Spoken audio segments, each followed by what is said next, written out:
There are a few topics that engage me more and also lately make me more upset than when we talk about the intersection between faith and leadership or faith and politics. I have been watching with increasing concern as my friends and acquaintances on social media become more and more extreme on both sides of the political spectrum. Our conversations, our rhetoric, and our opinions have become very polarized. And they say this is an unintended consequence of social media algorithms and free market mass media, all of which profit from extreme headlines and disturbing narratives that make people upset and angry. And the COVID-19 pandemic clearly has not helped on this situation, as people have had less opportunities to air out their thoughts and ideas at dinner parties and a lot more time to feed their own ideas with like-minded YouTubers and social media influencers. It's a recipe for disaster. And all this considered, it's really not surprising that people no longer understand each other. So I would ask if we maybe have forgotten how to be peacemakers. And maybe we have forgotten how to be humble and how to have dialogue. When observing the type of man that a majority of Christian evangelicals in the US endorse so wholeheartedly, it does make me wonder. But this is really not about one man or even about a group of people. This is about a developing culture and a trend that I personally find deeply disturbing. So there are a few questions that I would like to address in this very small introduction, and I don't pretend to know the answers, but I will still take the opportunity to share some of my humble reflections with you. So first of all, I would ask, it seems strange to me, why are Americans so afraid of redistributive policies? Many Americans are clearly terrified of socialist ideas. Scrolling through social media, I see Americans using socialist and leftist and communist all mixed up together with other derogatory words such as corrupt and immoral. And it makes me very upset for two main reasons. First of all, it's obvious that they don't know what these words mean. And so they are contributing to spreading misinformation in a very hateful way. And secondly, it's clear that they see left-wingers as equally evil as those who are corrupt or immoral. And by extension, that must mean that they see people like me who tend more towards the left as somebody who is evil. And it's hard not to take that personally.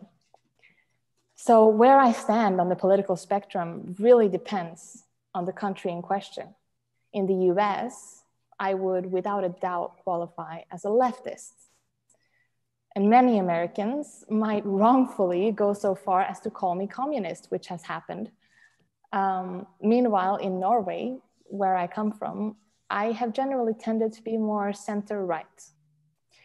And so just in case some people are not aware, it is actually possible to have strong social security while also maintaining a strong capitalist economy and freedom of choice. All that into consideration, I can see that many Republicans have a genuine fear of communism and socialism. Considering where American politics is oriented, I would argue that there is much more reason to be concerned with fascism. Just to make sure we're all on the same page, I decided I will define these concepts for you. So communism is a theory or a system of social organization in which all property is owned by the community and each person contributes and receives according to their ability and needs. Fascism is a governmental system led by a dictator having complete power, forcibly suppressing opposition and criticism, regimenting all industry, commerce, etc., and emphasizing an aggressive nationalism and often racism. These definitions are taken from Oxford Dictionary and dictionary.com. So Statistics from Pew Research Center from January of this year show that the overwhelming majority of Trump supporters in Europe are people from extreme right populist parties, all of which have a history of fascism and neo-fascism in the leadership and among supporters. So what does that mean? Does it mean that all Trump supporting Republicans are extreme right neo-fascists? Of course not. You know, we should not go to extremes like this and jump to conclusions like this. However, I still believe it is worth noticing, and it should give some red flags. It hasn't been that long since our countries were engaged in a major world war, started by a strong, charismatic leader in Germany who believed in Germany for Germans. And we all know how that went. And maybe you're thinking, oh, that was totally different. But was it really so different as some of the things we're seeing today? Patriotism is a wonderful thing. I am proud to be Norwegian. But as soon as we start thinking we're better than the rest of the world, we're onto something dangerous. And when national pride becomes entangled with national identity that has to look and smell and sound and feel a specific way, it's no longer patriotism, it's nationalism. And nationalism, history has taught us, is a very, very dangerous thing.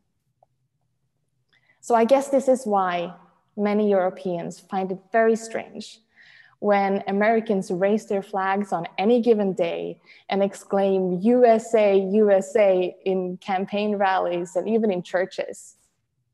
Combine this with the fact that many Americans are famous for not knowing too much about other countries, it can easily come across as slightly arrogant. And just to give an example, we were in a conversation with a friend the other day, and he was trying to explain to us how in the US you have freedom of religion, while in Romania we do not have freedom of religion, apparently. And we, tried to explain to him nicely that we actually do have religious freedom in Romania as well. And he brushed it off, saying, yes, but I'm talking about real religious freedom. If it wasn't such a clear indication of ignorance, it really would be quite offensive. But why does it matter, right? Why does it matter what the world thinks about the US president? Why does it matter what people think about US politics or the US in general? Well, the reason why the whole world is paying attention to the US election and what is happening there is not because we love the drama, although maybe for some people that is the reason, but it's because this election and whatever is happening in the US has huge repercussions for the whole world. Over the last century, the US has been a beacon of light for democracy and human rights. Romania and many other post-communist countries have been looking to the US as an example for democratic leadership.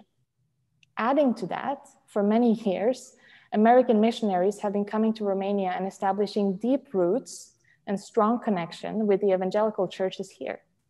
So the US is not just a role model for democracy and human rights, it's also a role model for spiritual leadership. So when the US president, and in extension, everyone who supports him, actively undermine peace and democracy, openly endorses dangerous conspiracy theories and extreme right groups such as the Proud Boys, and refuses to answer the question of whether or not he will step down if he loses the election, it does unfortunately have a major impact on people in other countries and what they will consider to be good leadership and democracy. So I would say once upon a time, the US was a beacon of light for democracy and human rights. Now it does seem like that beacon is fading. And people are worried, and they're right to be worried. It doesn't really matter if you're right-wing or left-wing, if you're Republican or Democrat. What matters is standing up for what is right. If you're a Republican and you see that your Republican leader is acting in a way that is offensive or destructive and even dangerous, It's your responsibility to speak up. Your silence tells the world that you agree with these behaviors and these attitudes and this rhetoric. Regardless of what side we're on, we need to hold our leaders accountable. Even more so if we are the ones who put them there. So lastly, I would just say, please be careful with your words. They say that words cut deeper than knives, and that is true. But sometimes words also lead people to using knives and guns and other weapons against each other. Breivik, the Norwegian terrorist who killed 77 people, mostly children, in 2011, was inspired by certain words and conspiracy theories that were being spread online. As someone with a background in peace studies, I am now seriously concerned about where this polarization might lead. The US is still a world leader. So I would say, please, for the sake of all of us, be a good role model. Take responsibility and hold each other accountable. Let's not forget that we, as followers of Jesus, are called to be peacemakers and each other's humble servants.